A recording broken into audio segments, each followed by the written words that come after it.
Throughout the history of the roller coaster world, there have been hundreds of companies to manufacture roller coasters. Most of them you probably haven't heard of, some of them are just okay, but then there are those manufacturers that stick out from the rest. Everyone likes different companies for different reasons because everyone likes different types of coasters. Here are my top 10 favorites. Please remember that this is just my opinion and isn't the law. You don't have to agree with me, and that's a good thing. With that said, let's go. Number 10 might shock a lot of people because I would say a majority of people probably have it in their top 3. That company is Bolliger and Mabiart, or B&M for short. The reason I don't have B&M higher is because of all their coasters. With all their coasters, they just start to feel the same over time. They always use the same elements and usually it's in a similar order. They also are not a company that takes many, if any, risks, so that can hold them back from reaching their true potential. However, I can respect what they did for the roller coaster industry. When they came roaring onto the scene in 1989, Aerodynamics knew that they were in trouble. At the time, everyone else's coasters just seemed like backyard coasters compared to B&M. B&M has also brought many coaster types to life or modernized other types. In short, B&M has an impressive history, but they're better manufacturers in my eyes. Coming in at the number 9 spot is Gravity Group. To be honest, I haven't actually been on any of their coasters, but I know that they do have some great ones. The Voyage and Hades 360 look absolutely incredible, and if you didn't know, Gravity Group was created by some people from CCI right after CCI went bankrupt, so you can see some similarities in the two companies. But Gravity Group has really changed over time. Their coasters are much smoother now, and they have even incorporated some inversions into their coasters. Another thing to note is that they are masters of family wooden coasters. They offer a cheap but still high quality product for smaller parks on a budget, so of course his family woodies will be popular. Something else I want to say is that they might have the best name for a coaster manufacturer, Gravity Group. It just flows so nicely. Moving on to the number 8 spot, we have the premier wooden coaster manufacturer, GCI, or Great Coasters International. GCI is a perfect model of innovation. They started out by making those rough, poorly paced wooden coasters, but over time they've changed a lot. Their coasters have become smoother, they've incorporated some new elements, they've developed their own train design, and now they're dipping their toe into the steel coaster market with their new steel track and new train design. I've been able to ride a total of 4 GCI coasters, and all of them have been enjoyable rides. One of them even cracks my overall top 10 coasters, that being American Thunder at Six Flags St. Louis. Another reason I love GCI is because they're based out of Pennsylvania, which isn't too far from where I live, and you gotta appreciate those local companies. Vekoma is a company that has developed a bad reputation in the community because of how they got a hold of Aero's track design and then cut their partnership with them, basically stealing it from them, and because of those boomerangs and SLCs. However, the company has really turned itself around and is reshaping its image. That is why Vekoma comes in as my 7th favorite coaster manufacturer. They could have just kept going as that company that sells cheap, poor quality coasters to parks that don't have enough budget to afford something like a B&M, but they chose to innovate. You have to applaud them for that. Then, on top of that, their coasters are still relatively cheap, so smaller parks can actually afford them. They are giving a better product for almost the same price. Unlike most people, I actually like the old Vekoma coasters like the Boomerangs, SLCs, and MK 1200s, but I'm sure that their newer products are even better. Coming in at the number 6 spot is Premier Rides. I know that may not sound like the best reason, but I actually like this company because they are based out of my home state of Maryland. If it's possible, I would actually like to work there later on in my life because I've always just wanted to work for a company that makes coasters. Plus, Premier makes some of the most fun coasters out there. I've been on 2 of their rides, those being Mr. Freeze Reverse Blast and Joker's Jinx, and both of them are pretty intense rides. I know that in my Q&A I said that Incredible Hulk was the most intense coaster I've been on, but I forgot about Mr. Freeze, and that takes a cake, and by a pretty wide margin too. I haven't been on one, but that inline twist on the lap bar Skyward 2's also looks insane.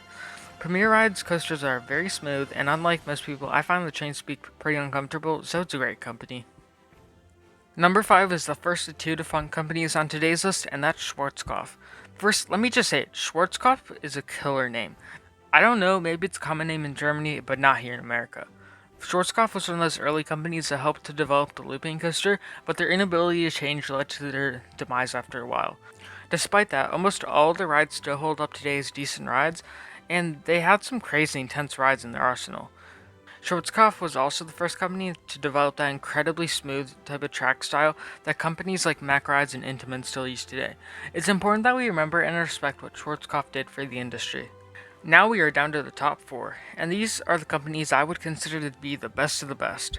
Coming at the number 4 spot is Intamin. I've ridden in total 10 Intamin coasters, and what's crazy is that a whopping 7 of them cracked my top 25. Intamin sure knows how to make a good ride. Intamin is probably the most versatile coaster manufacturer. That's something I really appreciate. You could probably ask them to make a 700 foot tall, 300 mile an hour coaster, and they would give it a shot. That's just how crazy they are.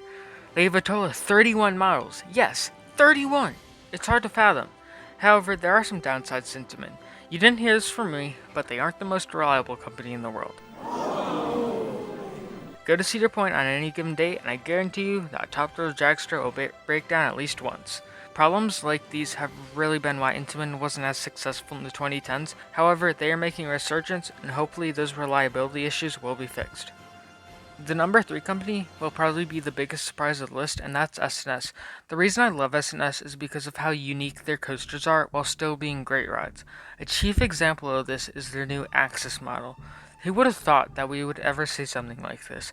But that's why I have a problem with companies like B&M. They wouldn't have the balls to attempt this, but S&S does. I mean, just look at Dododampa. 0 to 112 miles an hour in 1.6 seconds. How on earth do you even do that? I will admit that I've only ridden one S&S coaster, Max Force, but I believe that coaster to be criminally underrated, and it's my number 5 coaster. Something that's interesting about S&S is that it absorbed aerodynamics when they went out of business, so they are in charge of maintaining the old Aero rides, and they're doing a great job. That's going to bring us to my second favorite coaster manufacturer, which is Aerodynamics, or Development if you want to be special. I will admit that not all their coasters hold up as great or even good coasters today, but what they did for the amusement industry is beyond incredible. They started out as that tiny Mountain View company that would do anything to make a penny. They started making rides for Disney, and it grew from there. They invented the tubular steel roller coaster, which is the technology that most roller coasters today use. The tubular steel coaster also meant that rides could now invert.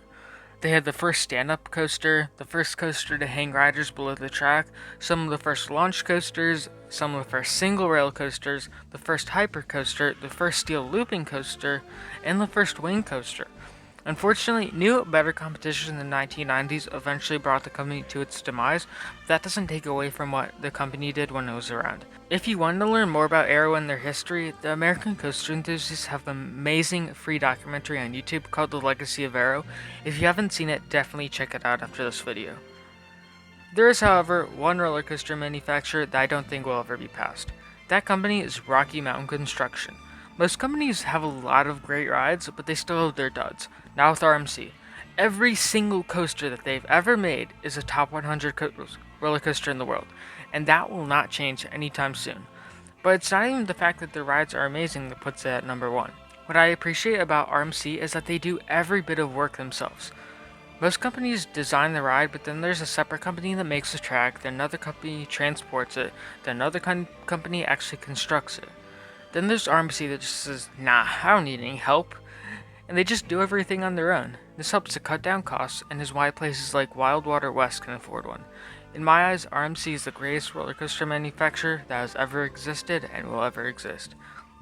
Thank you guys for watching this video. Remember to leave your thoughts, video ideas, and suggestions in the comments below, and I'll catch you guys later.